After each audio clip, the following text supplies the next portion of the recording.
All right. Substance designer time.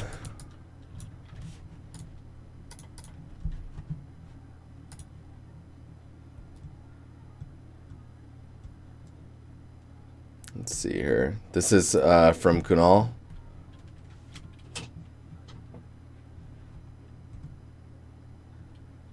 Material height scale I kept at 1.5. Okay, so this is his material here. Let's see. Yeah, I asked him to send it to me because I was curious about how he was making his albedo.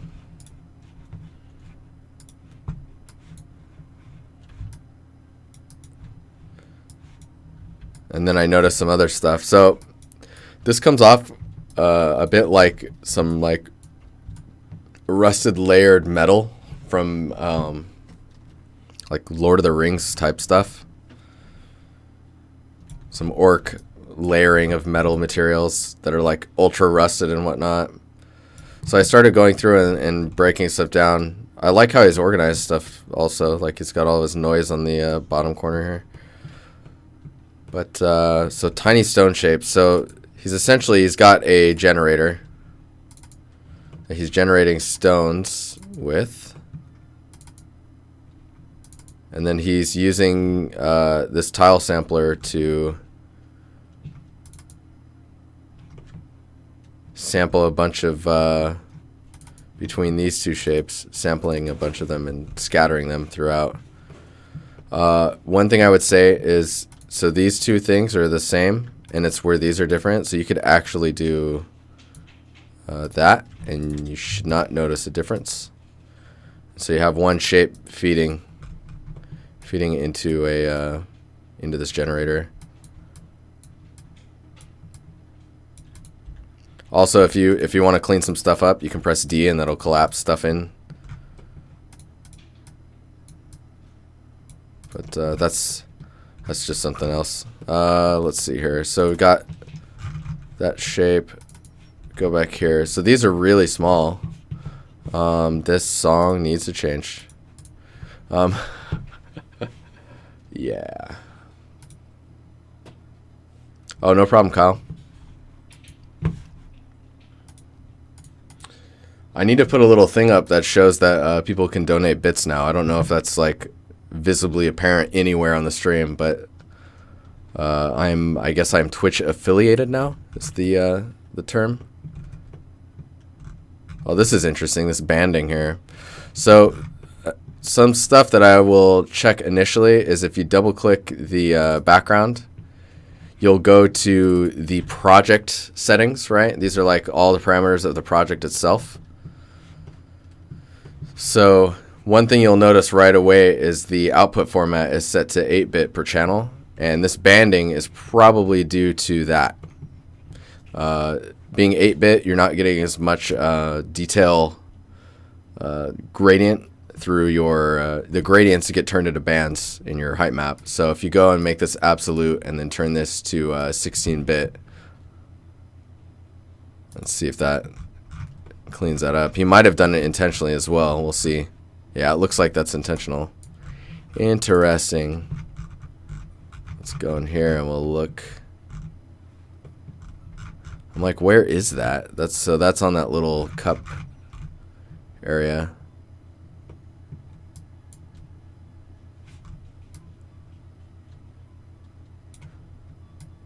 Like that cup area is up here. Oh yeah, so there's banding. I see it right there.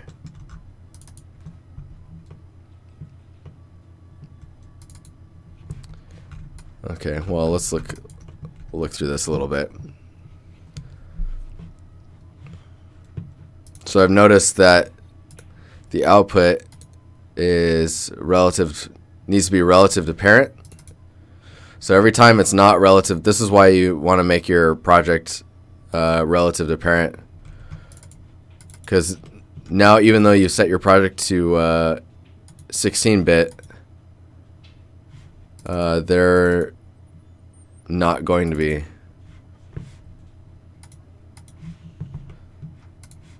I just want to see if this is like...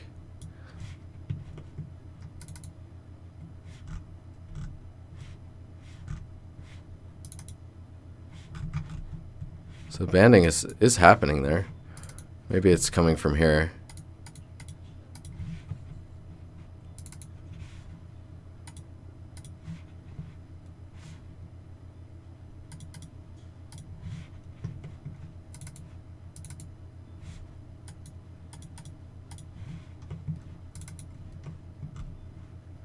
Oh, this is weird. Maybe I'm not seeing this right.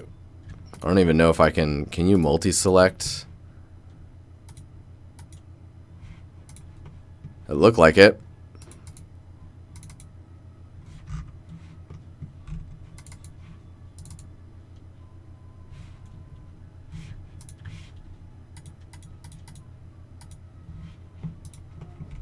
No idea. Anyways, that banding... If you don't like that banding...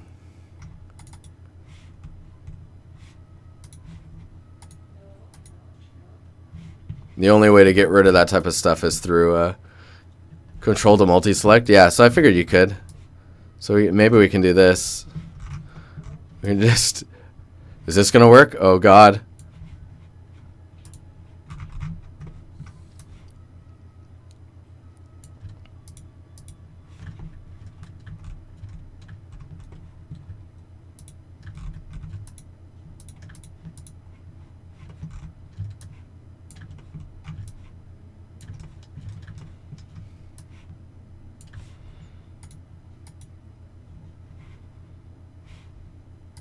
No?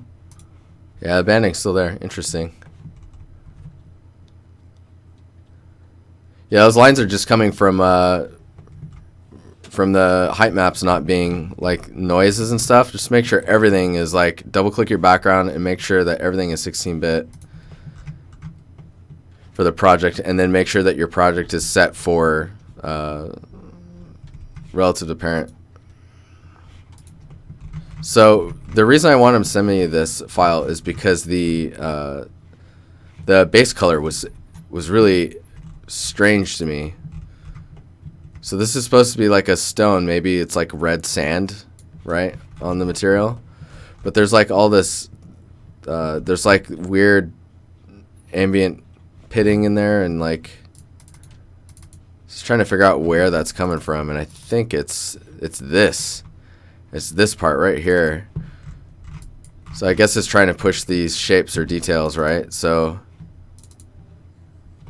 one thing as like a little tip, if you don't know, you can double click on these and then see what the input is without having to go to the node and click on it. So let's look at this guy.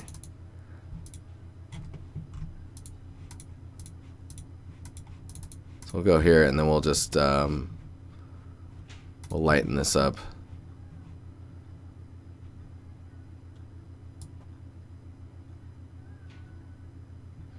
Okay, so you can see how all that pitting is like really dark.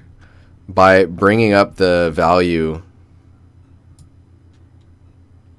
of those pits in the material, it actually starts to look much more natural. Like that already looks much better. The other thing too is like there's this darkening that's happening in the crevices here, and I think that's the intent.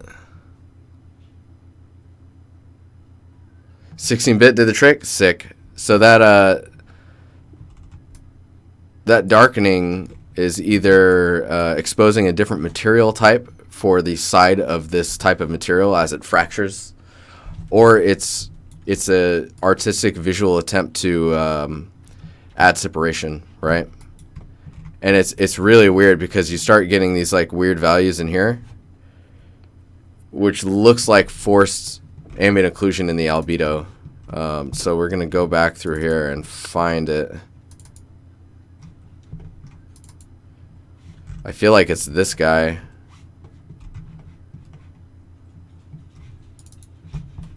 Let's see what happens here. So go here and then I click on this. Looks like a mask is being generated, which controls where that darkening is happening. Oh, that is interesting. It could be as well that maybe you just need to increase the value. No, it's not that one. Is it this one? Yeah, lowest point. Yeah. So if you bring that value up so it's more in the range with everything else. It's dog time. It's dog squeaky toy time. You hear that? Makes me smile every time. Maybe moving a bit of the saturation away. Man, I guess you could say that this is more like water runoff, which is kind of interesting. And then is it hue? Because right now it's in a really weird color space. Let me see the saturation here. So see, you're still getting the separation, but it's no longer like a really intense range. Let me value.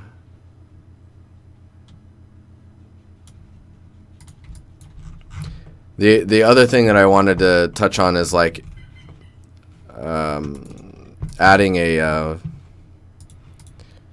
uniform color as the base, and then just making it just like a mid-gray, and just inspecting your roughness. So you see there's no roughness information happening over here. Also, this crack here is fucking cool. There's no roughness happening in here, or there's a lot of roughness, I guess I should say. So you're not getting your reflective information. Man, what's the...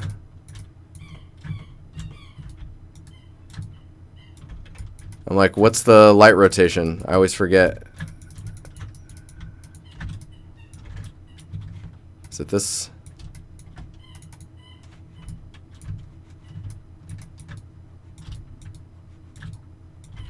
Shift Alt. I always forget. Yeah, I always forget. It's actually different between Substance Designer and Substance Painter, which is super annoying. I don't know. There it is.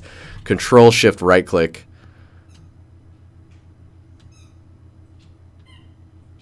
So you can see, like, as you rotate, like, the edging, this is another reason why it feels like metal to me, is like these areas on the fringe before the drop off on a material that's like this. If it were metal based, that's where you would expect to see the most reflectivity happening. So like looking at the roughness, normal curvature roughness, looking at the roughness is actually it's pretty white in here, and then pretty dark in those areas. Like,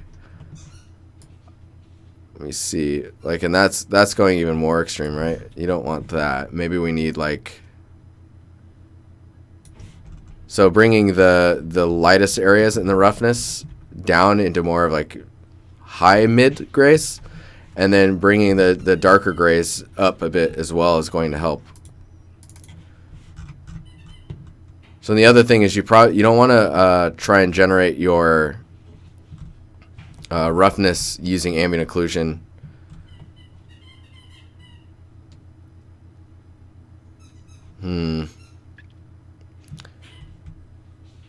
Because you're in an engine like Unreal, you'll plug in an ambient occlusion for the material into a ambient occlusion input in your shader, and that actually allows for the roughness to be masked when in shadow, and then only the roughness being affected by bounce lighting or ambient lighting, which is how you want it to be, right? So if there's no information there, there's nothing for anything to reflect on ever. So you wanna watch out for that. What's this look like if we...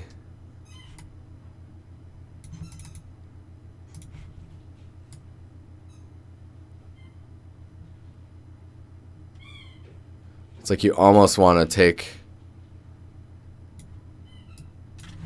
instead of a levels, maybe a histogram range.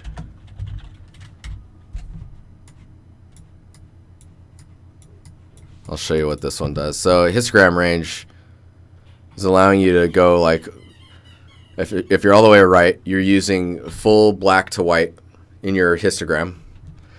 All the way left is averaging everything out. And then you're positioning, like if I show, so here's your histogram, right? So if you zero it out, you basically averaged everything to the mid value. If you then move your position around, you can shift where the middle is, right? So what you probably want to do is you probably want to go mid-range. So you get rid of your ultra whites and your ultra blacks. You can see here you've cut those off. And then you want to shift your position based on the type of material you're trying to go for. So because it's more of a stone, let's go even more extreme. Because it's more of a stone, you want to go, it's pretty extreme. And I still, like, I don't know about the, like this map is actually more interesting, I think, for plugging into this.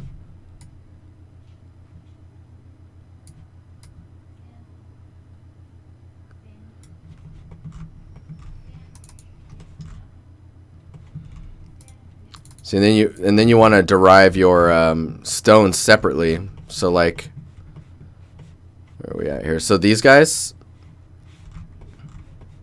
you would add like a blend,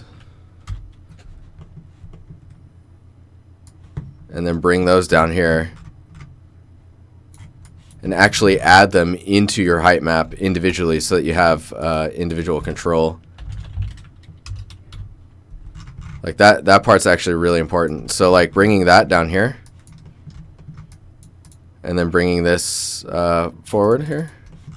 Let me just reconnect all this stuff. So by blending those together, see, you can do, I'm gonna go back to yours for a bit so we can get some. You had yours more like,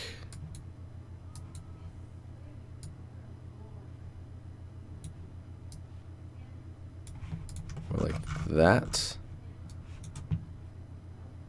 Make sure everything's plugged in correctly. So see, that's pretty rough, right? Or it's lacking roughness.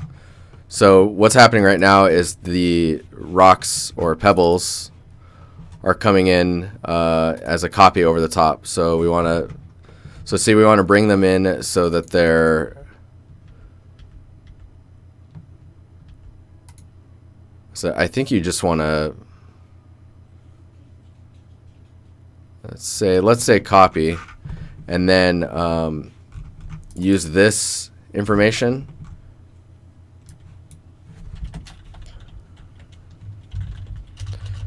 Man, what's the edge? Not edge detect. What's the one if you want to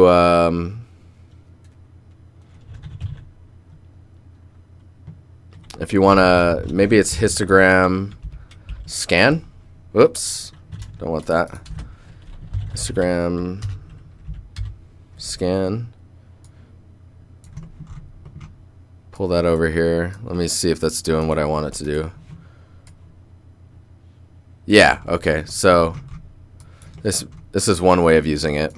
I think there's another node that does this better. But so by using histogram scan, I'm scanning the histogram range, and then I can clamp the range itself while I'm generating it, right? So now we've made a mask. So you can use that to mask between this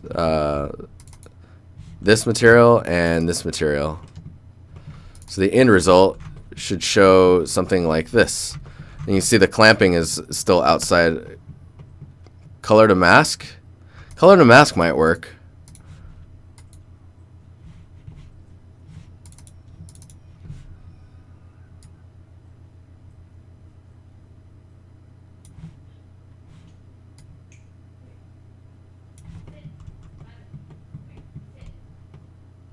So actually, we don't even need this guy. I don't know why I'm doing that. Let's do a uniform color. So this color is the roughness of the rock, of the little pebbles. And this needs to be grayscale, so that all of these are grayscale, and that will work. And then you're using this mask, which we've generated using histogram scan, to mask between the rocks and the stone. So now you can actually control the roughness of the stones themselves, individual of this material. You see how much more control you have when you do that? Like, that's super, super nice. Maker Images, what's up? This is Substance Designer. This is what a lot of the industry is starting to use for generating tileable materials that are non-destructive, so that we can continue to just kind of go crazy on them. I would actually, I think, using this one in a blend, and do this. So I'm just going to grab 2 different roughness values and then use this one as a mask instead.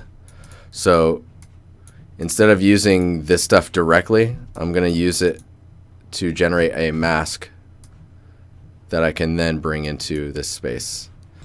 So now I have control over the... See, if I'm using this as a mask, I probably want the full range, which means I want to do this. So, and then it's going to be... Let's go through a couple of these.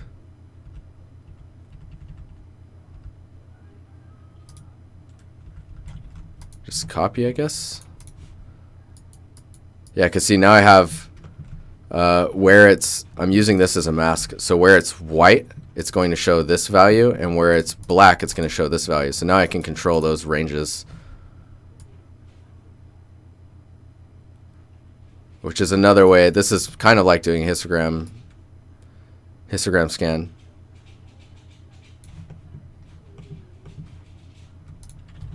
And then the reason you'd want to do it like this is if you have like 2 different noise patterns. So if you do noise, what's this one? Directional noise. Let's say you do a directional noise on the darker one. So now you can go in here and you can see directional noise only where it is black on this. And in that case, then you probably want a histogram.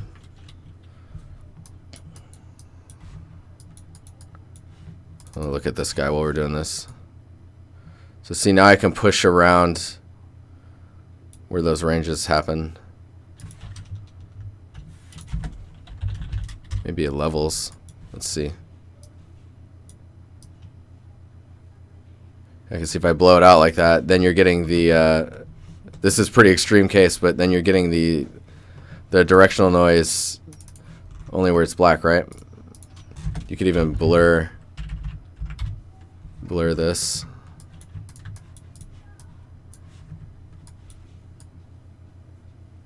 So that you're losing a lot of the random details in there. So this is just your mask. Let's see here. Maybe we want to go back to this one.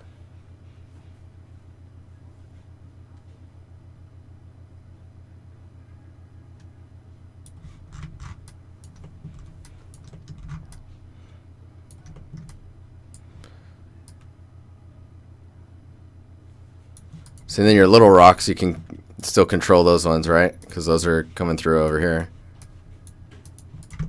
So it's really good to separate all your elements.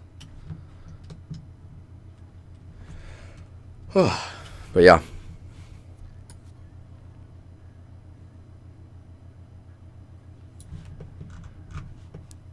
See, by separating out those elements as well, like, you need to be thinking about it like that in your albedo also.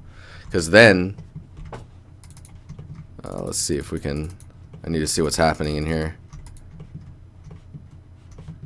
Like, the end result of your albedo is this.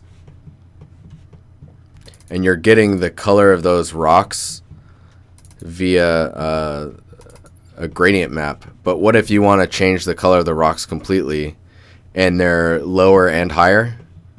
Like, you're basically, if you're using a gradient map, when the rocks get lower in space, they lose their color. So, like, see, this one is higher up in the histogram range. So that one gets the lighter value of your gradient map. But then these ones are lower. So they become darker, and you don't want that. Like, it looks like you're more interested in getting them into this range. So in that case, then you would just grab these two again. Let's bring these up here, and we'll delete, what's this one? Delete that one. So we'll bring that in here, and then we'll use a uniform color. What's this guy? Yeah. And then we'll bring this one in. Take a look at this. So see, now all the rocks are being masked by this. Maybe lower the contrast a bit.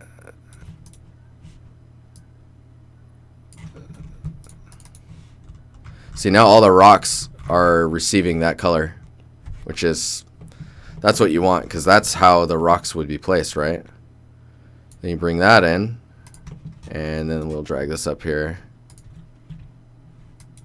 See, so now you're seeing those rocks everywhere, including in here, which is really interesting. They're like flatter or lower there. You're running into a problem where the way they're blending into the surface is, I wonder where that's happening. Let's debug that. Dude, we're going pretty deep in this stuff. I'm just going to keep going if that's cool with you guys. So if we remove the color again. Yeah, see, these ones never showed before in the way that he was doing it before, just in the normal. So like, oops, let's put the base color back on here, and let's just look at these shapes here.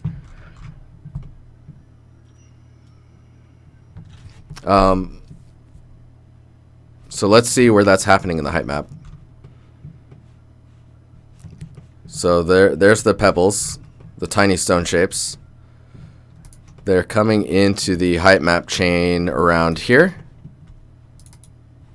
and they're being brought in as an opacity mask between this one and this one. But the idea is that you want the stones on the surface, right? So really, I think what you would want to do is,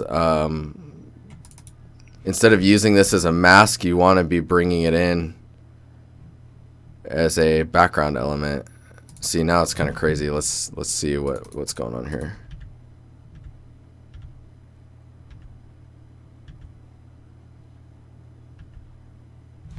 Oh yeah, we don't want to mask.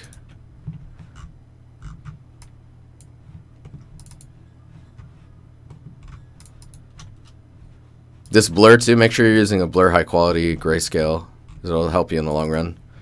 So now they're coming in. Yeah, what's going on down here though? Moon, thanks for the follow, man. Moon alpaca. What's up? What's up, bro?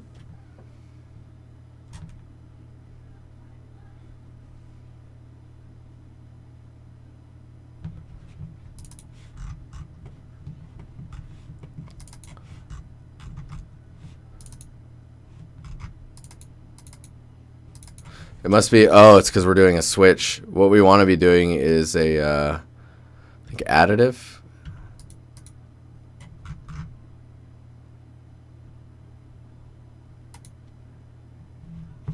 See, and then obviously the value of these is too bright.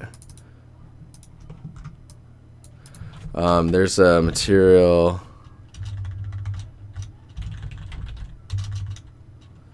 I'm going to need a...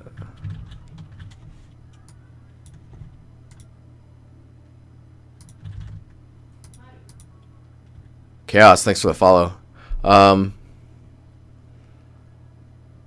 Maybe open mine, because I'm trying to remember. I haven't been in Substance in a while, so I'm trying to remember what was going on with mine.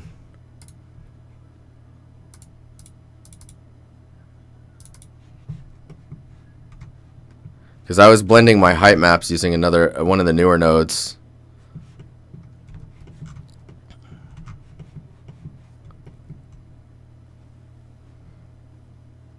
What's up, Insomniac? Yeah, it's been a while. I'm doing really good. How are you?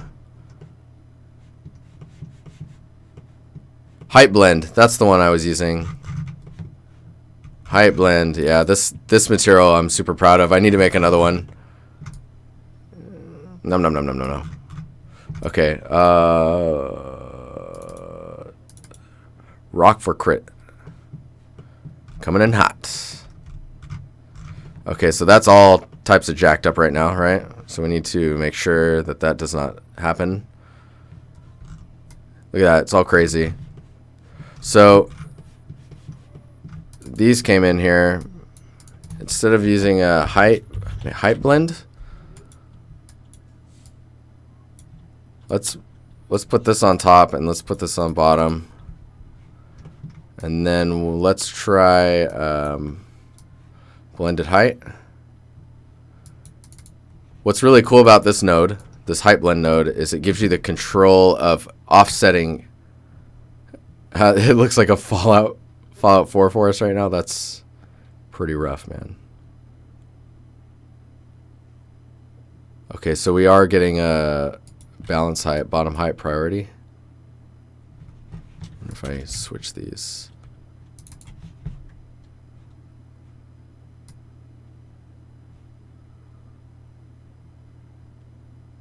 That's just flattening it out, right? Yeah. Okay, we need to do this in another way. So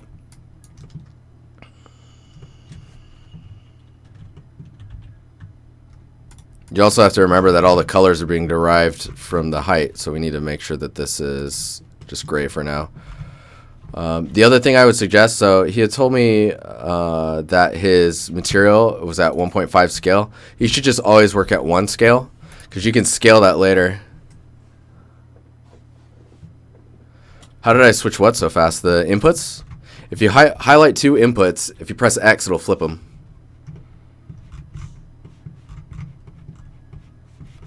Where are we at here?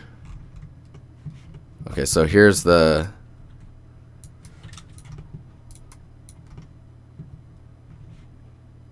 So we're going to go back to this one being the one.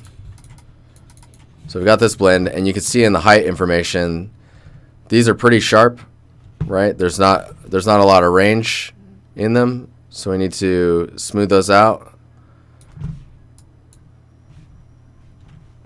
And then we also need to do a histogram range on them, so we can push them down in their... So if you give them the full range, right? And then we push them down in space, that should work. There we go. Those are more in line with, and you see they're pretty, in the blend, they're pretty subdued. They're very, very small in the height map. This also should probably, this should probably happen after everything else has been blended together.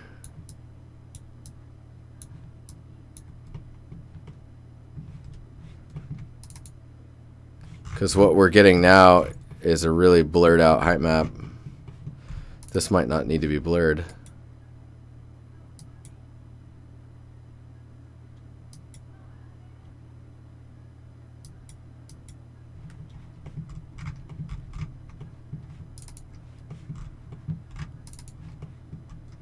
There's lots of layering of the same information on top of itself, which is...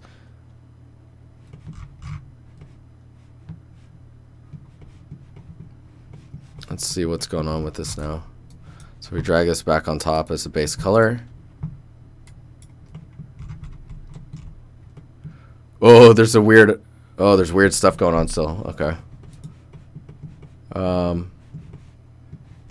So we are getting pretty uniform height information going on between all the little stones now. I don't see any ones that are really dipping in, other than there's a few that are... There's just a few that are flat.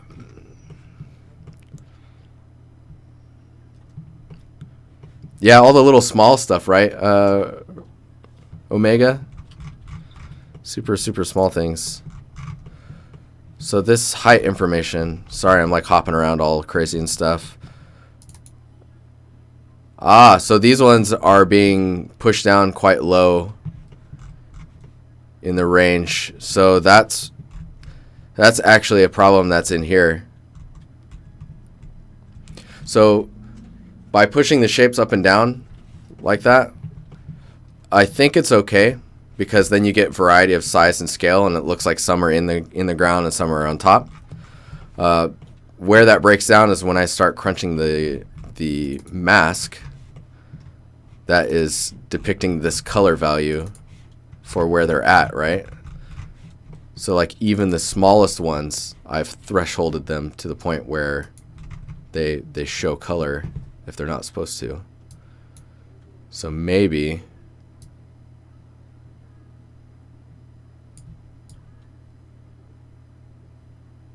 I need to reel that in a bit.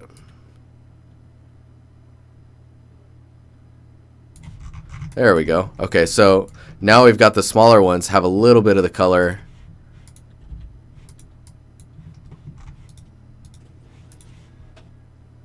But they're also not, they're not getting lost in the height of the information.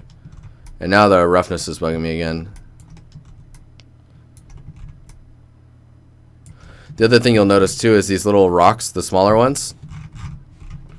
You're losing a lot of it, the natural effect, because it's pretty evenly dispersed.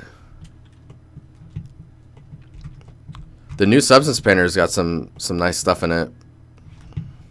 There's a video, Insomniac, just because there's a decent amount of changes. If anyone wants to find that, that would be awesome.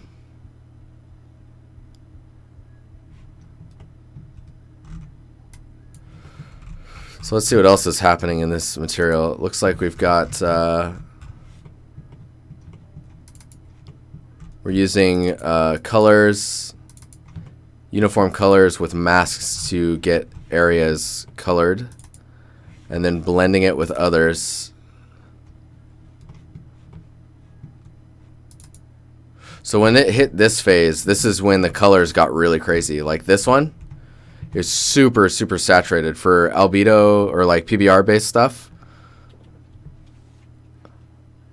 Oh, thanks, Omega.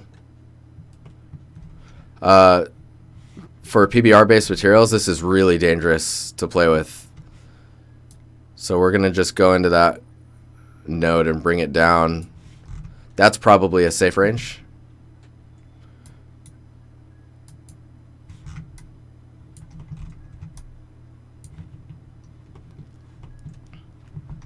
And then what else are we looking at here?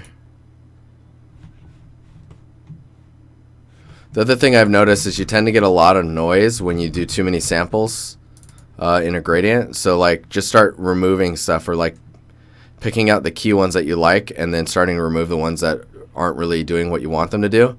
And you'll actually find that the material comes off a bit more in the way that you want it to.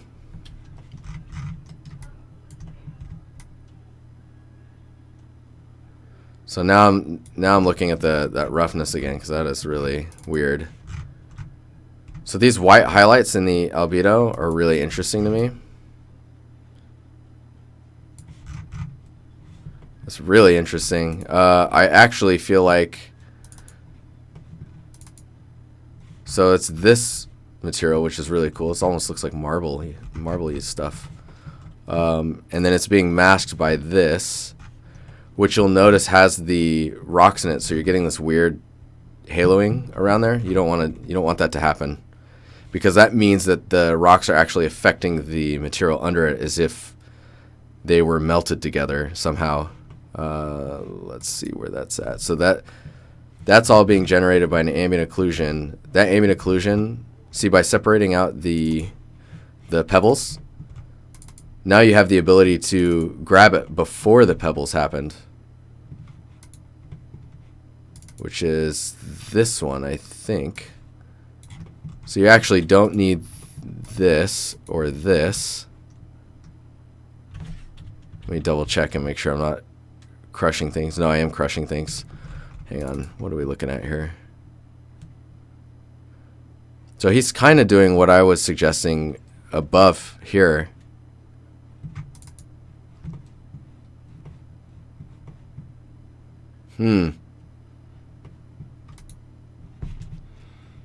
So I'm just going to turn this all the way up, and then go to switch, and then remove the mask, and then remove the opacity to reverse. No, yeah, that's okay. That's doing it. Cool. So what I did is I removed the mask instead of having to reconnect all these points, just for the sake of speed. What's up, Axel? How you doing? I removed the mask and then set this to switch, and then made it only look at this one. So this is actually not doing anything anymore. So let's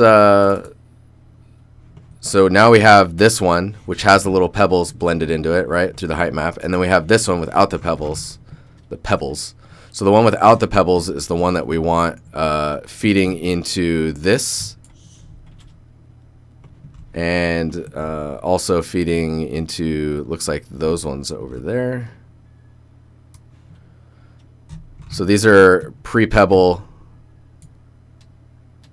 Oops, no, I don't want to swap that one. It's this one and this one. So those ones I just swapped out. Oh, what am I doing? I don't have to do that because they're already connected to this guy. Right? What's this one? Grayscale. This is ambient occlusion with the rock. We don't want the rock. We want the ambient occlusion without the rock, which is this one. There we go. Okay, so I've removed the rocks from this ambient occlusion, which is feeding into all of this stuff. So now we shouldn't be getting, yeah, so now we're not getting those little pockmarks in the height map of this guy. We are, however, getting this noisy stuff in here, and let me see if I can.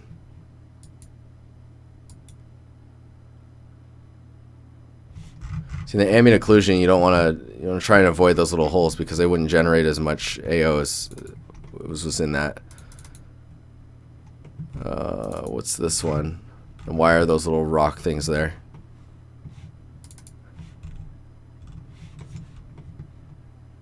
Interesting.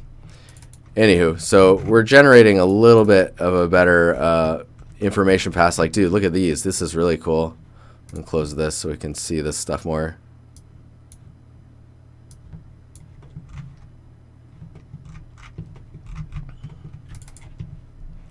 So this one is actually causing a lot of information.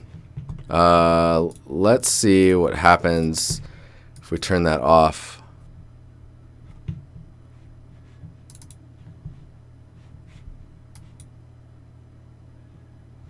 So I like what it's doing.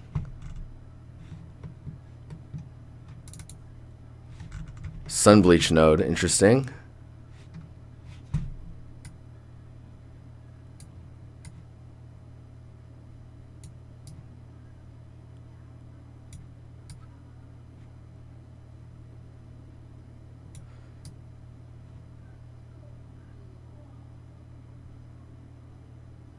Oh man, this is, I haven't used this node before. This one's kind of cool. So the occlusion one, see how we're getting these edge highlights? By pushing that occlusion, you start pushing those away. Which is interesting. There's also invert happening, which, let's see if we turn that off, what happens. So see, now you start getting a lot of, like, in the crevice area. This is really cool, because in the crevice area, now instead of having the really dark stuff, you're getting these gradient passes that are kind of like through this marbly stuff.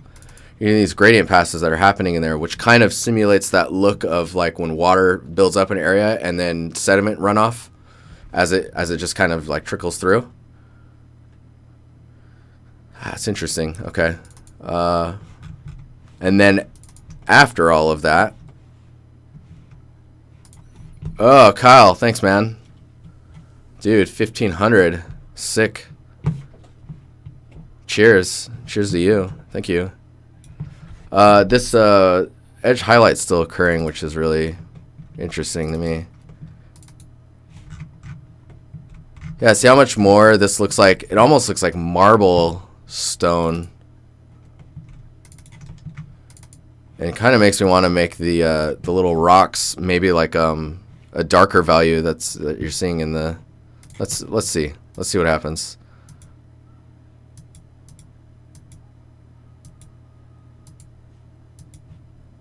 So see that now we're getting a darker value on these little stone pieces, which,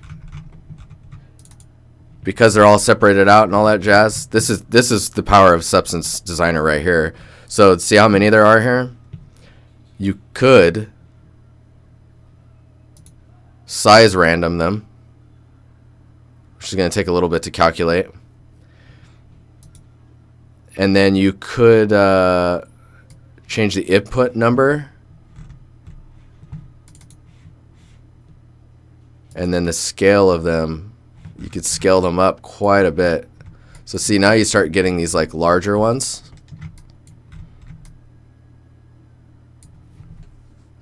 This is when it becomes much more important to think about the material that's on those. Let's look at some other size stuff. Dude, thanks again for those bits. That's super cool of you. Got random rotation.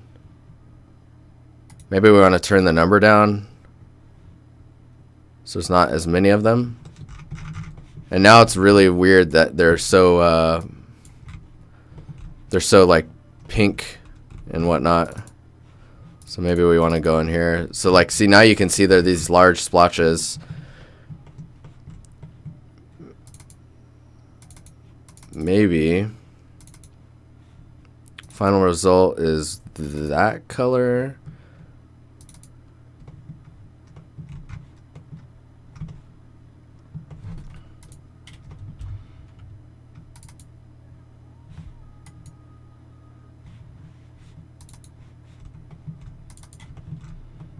I'm trying to break down what's happening here. Maybe we can use this lighter one.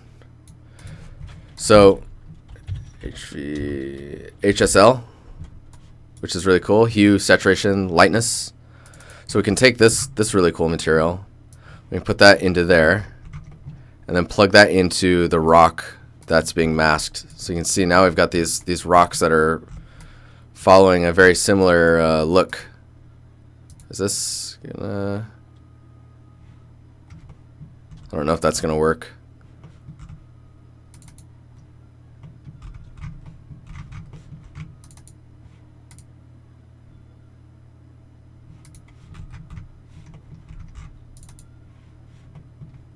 Oh man, it's choking, guys. I'm gonna switch that back.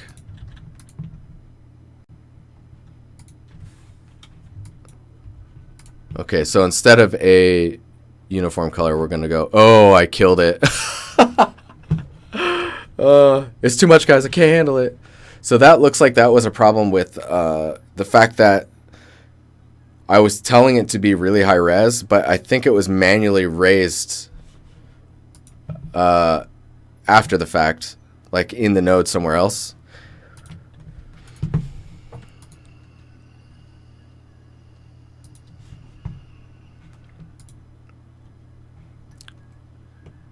We'll see if I saved much of that.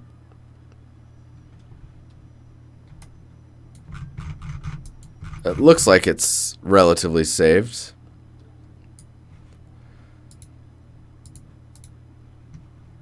So if I turn it up to 512s, it has to generate. Let's see if...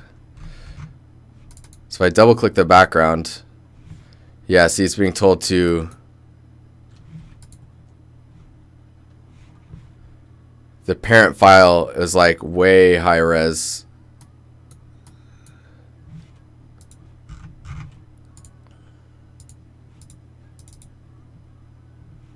Yeah, so essentially if you make the file, like if you do a new subgraph and you make the size mode relative to parent, then everything you do in here, like, you know how I was saying you double click the background and you set this to absolute and you can make this 16-bit? That's project 16-bit, right? So if you double click background, this is project view. So with that being the case, you can see the final outputs. It's zeroed out. It's 256 here because it's 256 here, and then the channel bits, the bits per channel is 16, like it says here. So your output nodes are saying that. So with it being like that, when you turn these up, all of them turn up, which is really good because then you can do, you can do a setup, and you don't have to worry about the resolution of everything. Those will scale as you tell it to scale up with this, because then you don't have to worry about where it needs to be. And then this button just resets to the default value of the project. So you can be like, oh, what's everything look like at 1024? And then you click this to go back. So let's go back to this file. We can't technically use the parent resolution stuff because of that problem.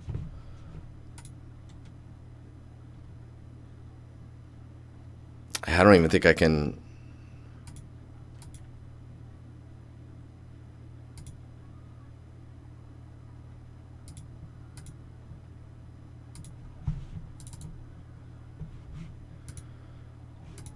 I don't want to mess with it. That's too scary. I'm just going to do this. So you can see everything's rezzing up a bit. It's still nowhere near what it was before.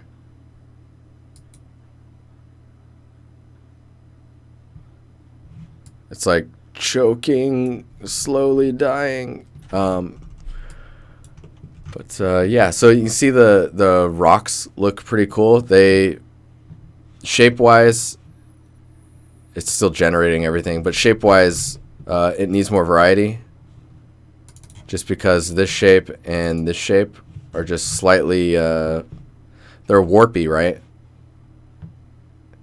And the end result is you get these shapes being very familiar and similar. But that's a whole other thing for another time. We've been live for 2:17. Okay. Yes. So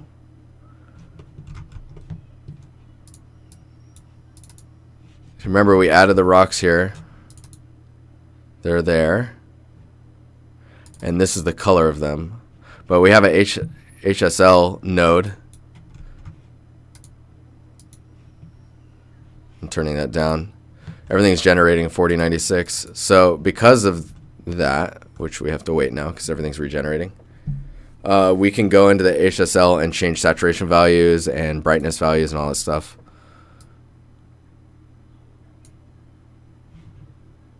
It's like, come on, generate. There we go.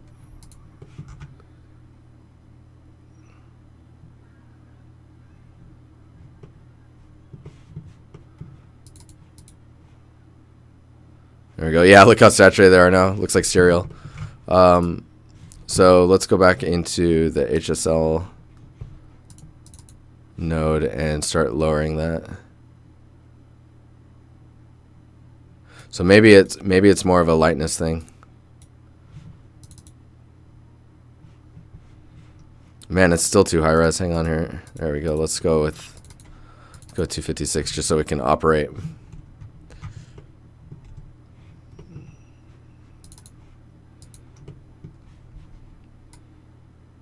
So we do that. Maybe we can make the stones darker. The other problem too is because they're sampling directly, you're getting the pattern to follow through on everything else.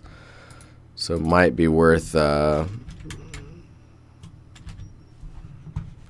offsetting that, which you can do with a directional warp. Is that the one? I can't remember.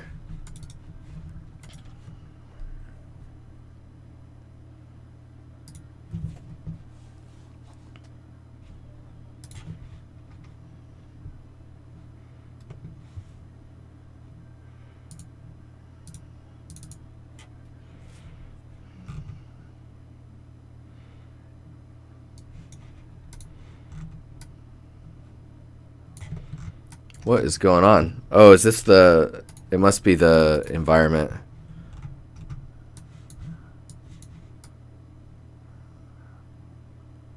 I'm like weirded out now. Where's the...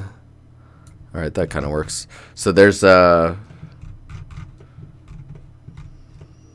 directional warp, and then you give it an intensity input, which is a black to white. If it's black, it doesn't move the pixels at all.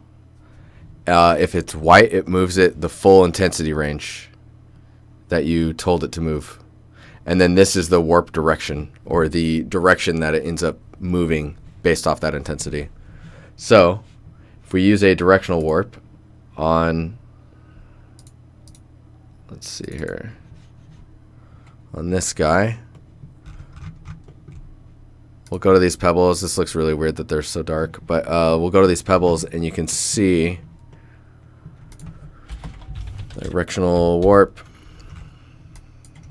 and we'll just warp them all by the same intensity amount. So we're just minus those gray ones are going to move at a little different speed. So you can see where they're at. This is after the warp occurs. So if I move the intensity down, you can see when the intensity hits 0, they're back into place, right? So we're just going to warp offset them so that they don't match anything that's inside of the space they were in before. So it's a really good way to like resample off of the same information without like having to worry about color matching and stuff like that. So turn that up quite a bit so that you're just warping way off the grid, if you want to say it like that. And then we'll plug that back into here. And now they won't match or line up in that sense. They're their own individual material mapping. It's like offsetting your UVs.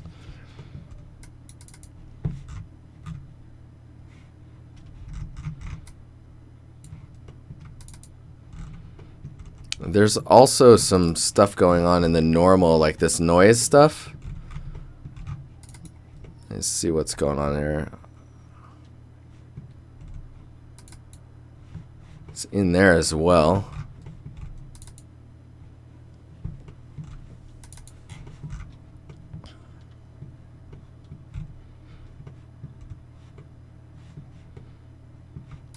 It must be this. No. I'm like, where the hell is that coming from? Maybe this?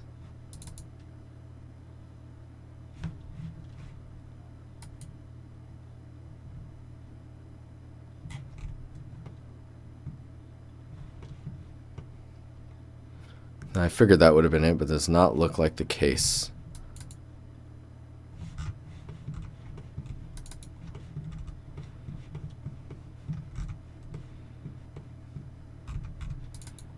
Oh, you know what? It might be. Oh, shit, I have no idea where that's coming in from.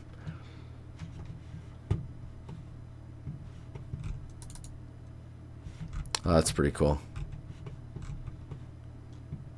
Yeah, like, directional warp is so powerful. So like, you bring in this node, and he's doing a directional warp to break it up, and he's using this image as the directional warp, right? So it's like a cloud shift.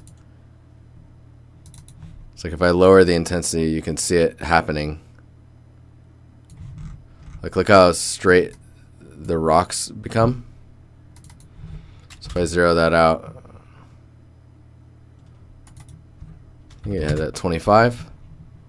So much more like chipped and chiseled look going on. Oh, it's even being blurred before. Interesting. Just to kind of alleviate some of the noise. Because prior to the blur, you can see it's a bit noisier. So we turn the blur to 0. Let's see what happens there. That's not too bad. It's not too bad.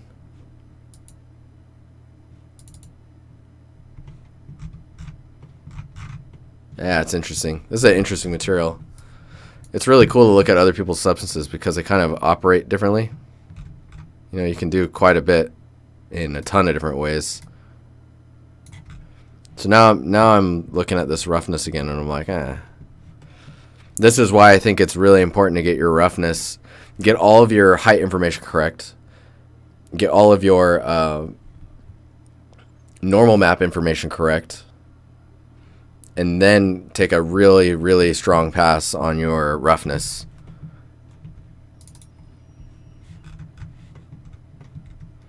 Because right now I just kind of did a lot of tests and such. So what we got right now is we've got this kind of like average tone for the background. That's pretty blurred out. And then we're putting these stones on top, and the stones are this value. So if you look at that's basically the roughness, which I don't necessarily like. So we probably give a bit more range of like these ripples here, and then move that value up. Later, Freezy. And Nathan, cheers, dude. And then going to the stones.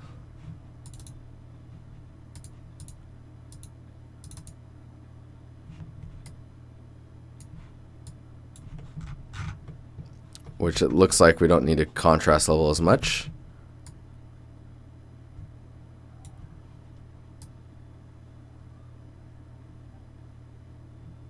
There we go. So the stones are more in line. Before it was way up here, so you're getting all this information bleeding in. Basically, you just need to tone that back, and then maybe turn the contrast up a bit. So there's our stones on the rock, and then we control the value of the stones to either be really reflective or really dull.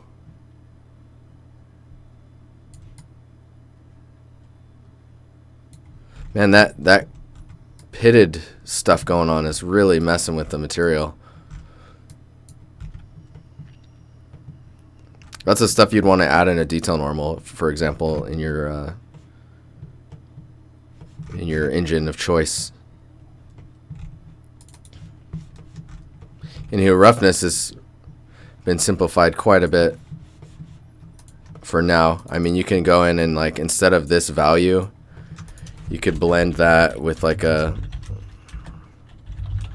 noise, like a clouds, or no, like the moisture one. I really like moisture noise because it's got such interesting shapes and stuff in it, right? Let's see here. Okay, so let's do a blend from, well, I'll just plug this in and flip them. And then we'll plug that in here. So now this will be the roughness of the stones. So you get some more variation going on in it.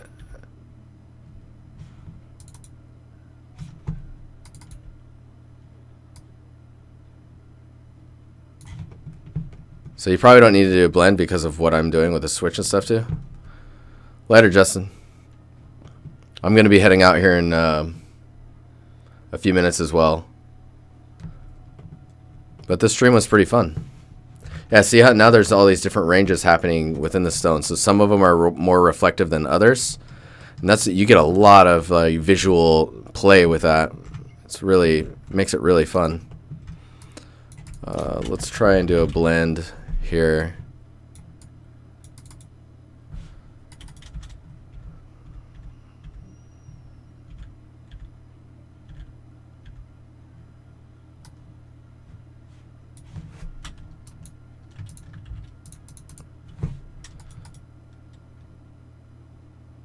Maybe multiply? No.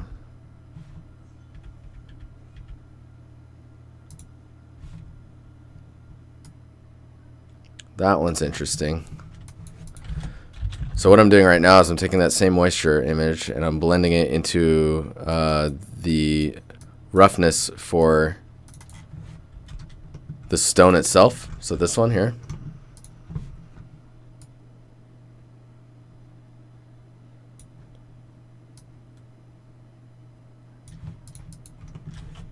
And then with that range, maybe I can shift this around.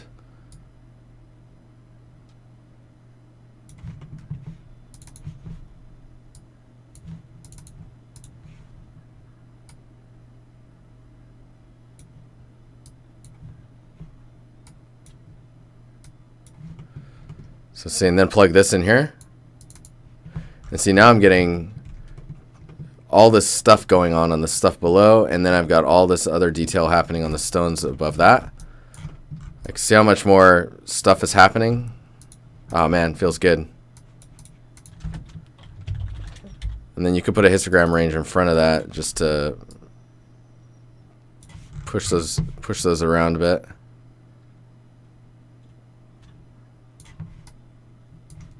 And let's make the pebbles.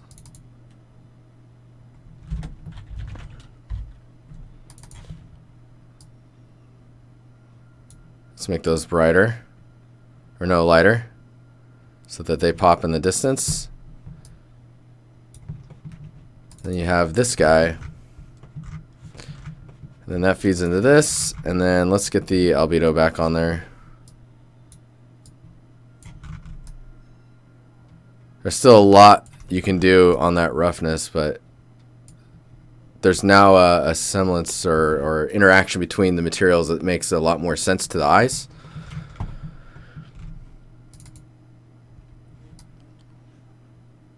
But yeah. And then your ambient occlusion, how's that look?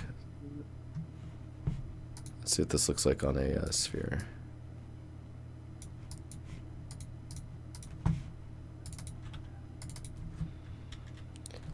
Jordan, how long have you been here?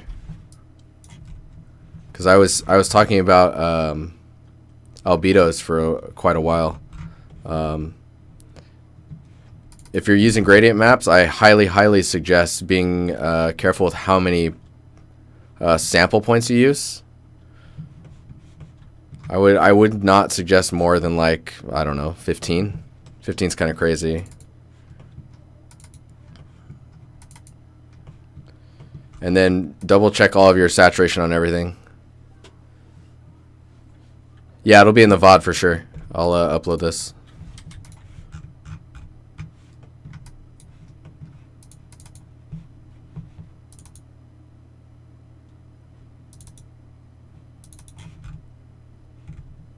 But we did some stuff to try and separate out some elements and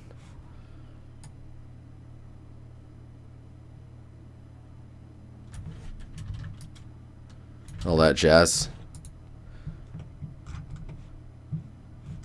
So this, I mean, this looks better than where it was at, I think. The spiral at the bottom is pretty cool.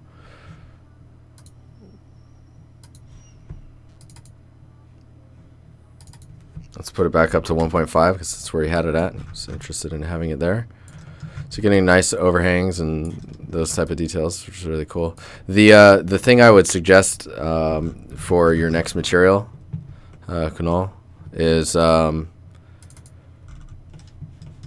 pushing the variety on these stones. So right now they're all very similar in size.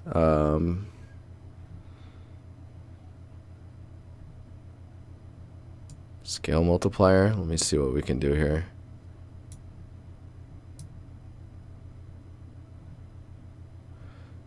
So you can do random stuff like this where you start getting smaller ones, but if you're doing that, I would also suggest just making one that is smaller. You can just do that with a 2D transform. Take this one and shrink it down.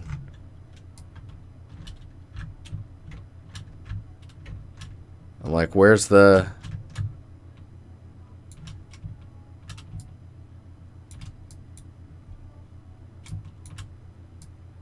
Oh yeah, and if you see tiling happening, you just need to turn the tiling off on that node. It's right here, tiling mode, and then absolute, and then just say no tiling, and then it'll kill it. You can go back here. See, now you got a lot more like variety in your the little pieces.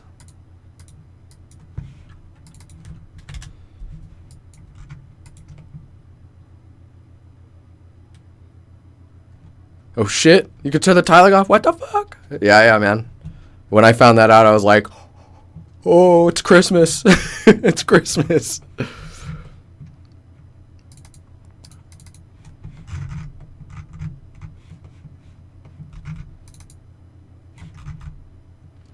This material surface is really interesting, though. Let me turn it up.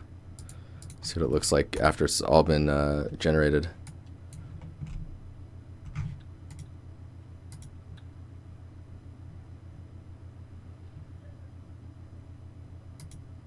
These are actually really cool to break down. This is really interesting. What did I need to do? I wanted to change it back to a plain high res. Oh, it's still generating all the maps. Don't crash. You got this. You got this, Substance.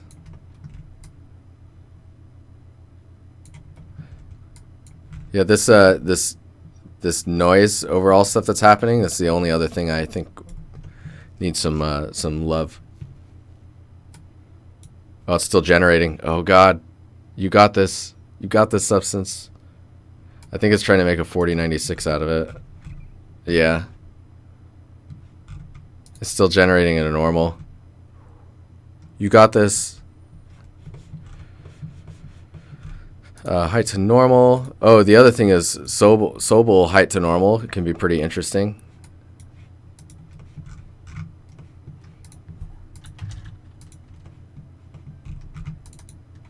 You can get some interesting effects sometimes. Watch out for this banding that happens. It's just your height map.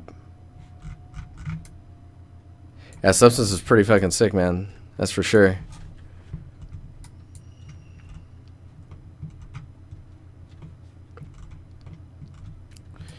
Anywho, okay, guys. I think I'm going to get out of here. Kyle 3D, thank you for the bits again. Much appreciated. The Chaos King, Moon Alpaca, thank you for the follow. James on Art, thank you for the $5 donation. Much appreciated. Happy Saturday. Almost said Friday. I'll catch you guys later. Usually I stream on Mondays and Fridays these last couple of weeks because summer. It's a little weird, but if you join the Discord, you can get a lot of help there. We have a resource link as well that has a ton of tutorials that are all organized for you. And yeah, don't forget to follow the channel. Like this? Yes. Alright guys, I'll check you later.